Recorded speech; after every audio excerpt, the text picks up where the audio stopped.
Jimmy Butler got undercut on a rebound late in the first quarter versus the Rockets game 2 and did not return to the game with a pelvic contusion. Steve Kerr said that after the game, the MRIs were scheduled for this morning. So for the injury update, we now welcome in our senior NBA insider, Shams Charania. Shams, what more can you tell us about Jimmy's status? Shanae, so after the game last night, I'm told Jimmy Butler was walking on his own power, but he was walking very gingerly. And x-rays taken at the Rockets arena were negative, but the Warriors are expecting a much clearer picture of Jimmy Butler's what looked like a tailbone injury, a pelvic injury. They expect more answers and clarity later today when he undergoes an MRI. But there is clear concern within the Warriors because even a deep contusion in that area typically leads to at least some days, some time that you're going to need. So what will that MRI show? What treatments will he need? Will he be able to make it back with a couple of days here in between games with rest before Game 3 on Saturday? But one thing I can say, Shanae, we've seen Jimmy Butler play through ankle sprains. Last year, he played 3 quarters on a grade 2 MCL sprain in his knee. But this is the second straight year he's had a player collide with him on an injury in the playoffs. We'll see just how long he could be out. This is a Warriors team that's 25-8 with him and 25-27 without him. An unfortunate, situation for Jimmy Butler. This could honestly dictate the series, his health status. Thank you so much, Shams. We'll be in contact as this story continues to develop. So Jimmy Butler, he got hurt early, but honestly, it might have still been the Rockets' night. Houston was ready for liftoff, and that started from the jump with their physicality on Steph Curry. Houston was able to look at them swarm, limit Steph Curry to 20 points on 6 of 15 shooting. Curry was contested on 1.6 players. That's how many were at him. And this was Steph on that defense. First defender, there's going to be another wave of defenders, collapsing, trying to take away a lot of the off-ball stuff, which we know is our kind of pet actions to get me, free if they're going to trap the ball screens and all that. While Steph Curry struggled, y'all, Jalen Green was shining, Will Bond. He didn't struggle. All that stuff about 5 points a game for the last month, not last night. Yeah, after just 7 points on 3 of 15 shooting in Game 1, he would turn it around for Game 2. He became the youngest player in Rockets history to record a 35-point game in the playoffs, passing Hakeem Olajuwon, who's there courtside, who had that record for nearly 40 years. And you guys, this was the highlight of the night. The dunk, the takeaway, Ramona. Oh my gosh, this is what he should be in the dunk contest just on that alone. I've been saying that all year long, but look at the numbers. His takeoff, 9 feet 10 inches. His vertical, 31. And his speed through the rim, 32.7 miles per hour. A straight, you know how they say it in the South, athlete. Now heading to the fourth quarter, Mark Spears. Underneath, there's a foul. Things got chippy, but first, the Rockets and fans, they had some thoughts on Draymond.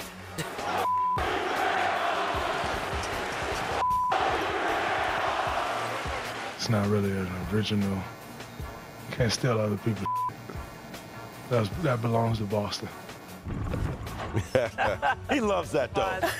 He loves that. That's some affection is the way he looks at it. A huge night for Jalen Green, and the Rockets take Game 2, 109-94. And Jalen Green became the youngest Rockets player again with a 35-point game in franchise postseason history.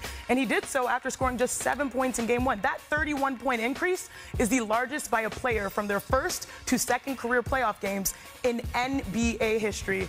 Now, it's no secret that this series will look a whole lot different if Jimmy Butler misses any time. But Wilbon, just how detrimental could this be for the Warriors? If he misses a lot of time, like more than 2 games, it's a wrap for the Warriors. Look, there's so many numbers are nonsense most of the time. Let's cut to one that matters. Record of 25-27 is what the Warriors were. It's not a small sample size before Jimmy Butler got there. That's 11th place. That's play-in. They're a completely and utterly different team. They know. They're not unaware of this. And so that is what led Draymond Green to say, we win a championship now with Jimmy Butler. Without, they're likely to go home. Now, if they can get a split in those 2 games in San Francisco and they can get Jimmy Butler back, if he has some his time. Knowing Jimmy Butler, I don't know that he's going to miss it. But he's got to be really himself, Shanae. You know what I mean? So if they can get him back in a split, in a 2-2 series, we know they can win in Houston. but his health is paramount. Yeah, it absolutely is paramount. And if you think about it, the Warriors, you mentioned the schedule. There were 2 games under 500 this season before acquiring Butler and in games that he missed. But after the trade, they won 75% of their games with Jimmy. So he will be crucial. Now, the Warriors, they had to use some lineups that normally they wouldn't due to Butler's injury and also Podziemski's his sickness. So let's get to our front office insider, Bobby Marks, to break down what are the Warriors' options moving forward. Well, this is the lineup when Jimmy Butler's healthy, and as Michael said, the record speaks for itself here as far as the impact that Jimmy Butler had. Here's the group over here that you're basically pulling from if Jimmy Butler can't play, or even if he's limited.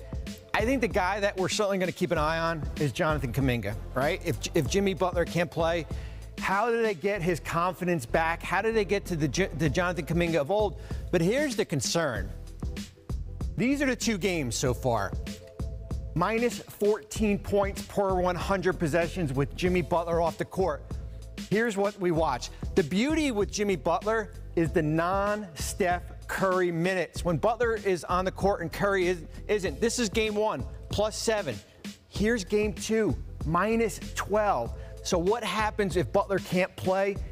Is Curry going to be playing 40, 42 minutes a night? You're going to need a Superman human effort from him.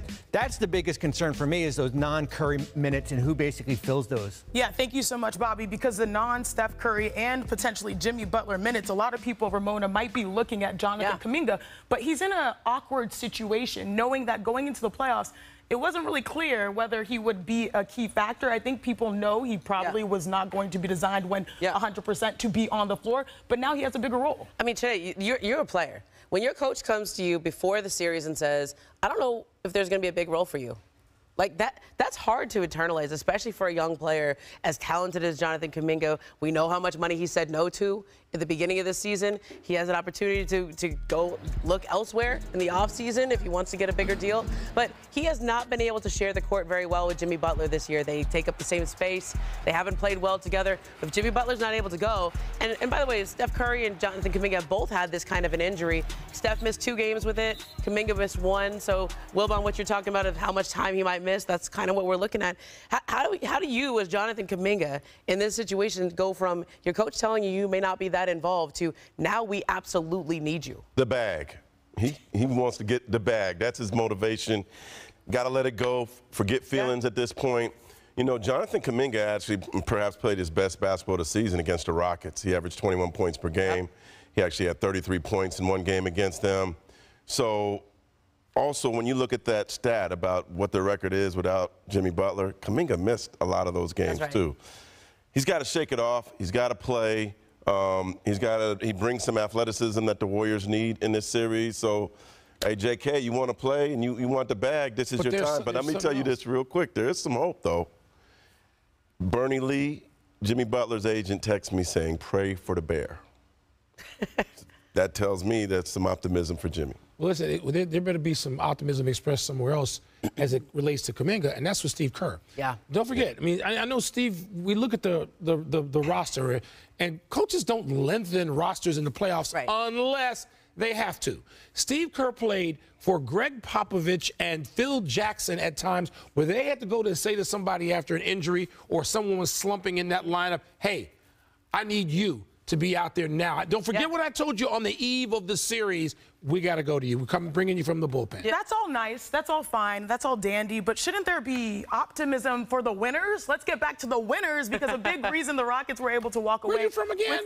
From Houston. Okay. A big reason they're able to walk away with a win is because of Jalen Green. And here's what he had to say about his Game 2 turnaround.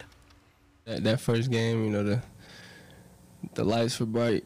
The crowd was here. The court looked huge.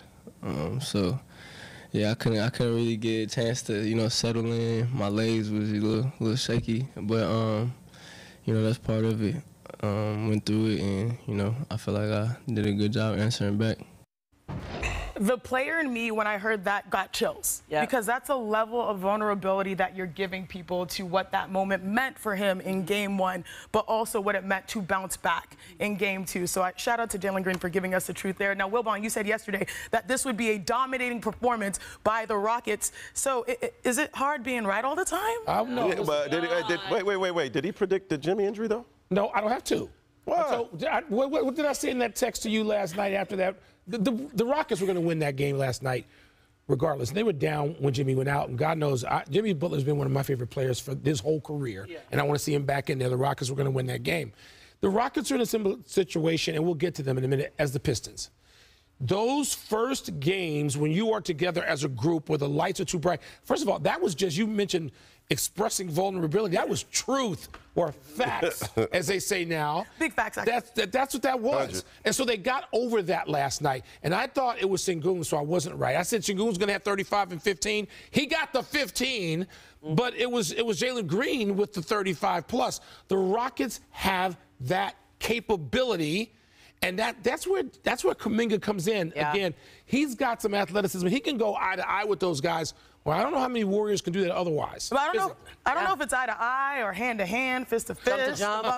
Let's get back to the physicality of the series, because Ramona, it felt like at times we were watching a little bit of the WWE, a lot of this enhanced drama. Okay. How do you see this series really playing out if this style of physicality continues? I'm getting ready for a lot of talk out of Golden State about how Steph Curry has taken 6 free throws in these 2 games. 6 free throws, that's it. So now so we've seen the action on the court. We're about to hear from Steve Kerr and the Warriors and everybody about, we're going to just hear some politicking. That's Steph Curry out there that you're wrestling the ball with. That's Steph Curry out there who wants a foul called. You know, Draymond was like, I thought game 1 was more physical. That's Draymond. He's always going to be the bark, and he's always going to tell you this is not bothering me. But if Steph Curry's not getting to the line and Jimmy Butler's not in there and he's the guy that gets to the line, this is not going to be a good situation. Yes, something on Steve Kerr. Right? Who did we say Steve played for again? That would be 2 guys who on their off days knew exactly what they needed to do to get the attention of guys in striped shirts going into the next game for their stars. You know, a lot of times teams take the personality of their coach. You mentioned Steve Kerr. Well, Ime Udoka was remember, gritty, journeyman player, fighting to live, and that's the identity of this team. And they're going to keep fighting, and then they're going to, I don't blame them. Hey, if you ain't cheating, you ain't trying. They're going to keep doing things until the refs call it. So, you know, I applaud Jalen for showing up and their physicality, because unless the refs say something, why should they stop? Yeah, I mean, they're walking into Golden State feeling pretty confident. I believe the last regular season matchup, they did win in Golden State. So we'll see what happens. This series seems a lot closer. And they're not the only team, the Golden State Warriors, that are going to have to deal without one of their top players. It's the blood, sweat, and tears of the playoffs. We dissect how the Celtics clean them up. A commanding 2-0 lead without their superstar. And sticking in the East, what do the Knicks need from big bodega Karl Anthony Towns tonight in Game 3? We'll tell you why he could be the make-or-break factor tonight. Plus, Kawhi and the Clippers host Jokic and the Nuggets tonight in a pivotal Game 3. Can we expect another vintage Claw performance? We answer all that and then some. It's NBA Today with your girl, Sinead, right after this.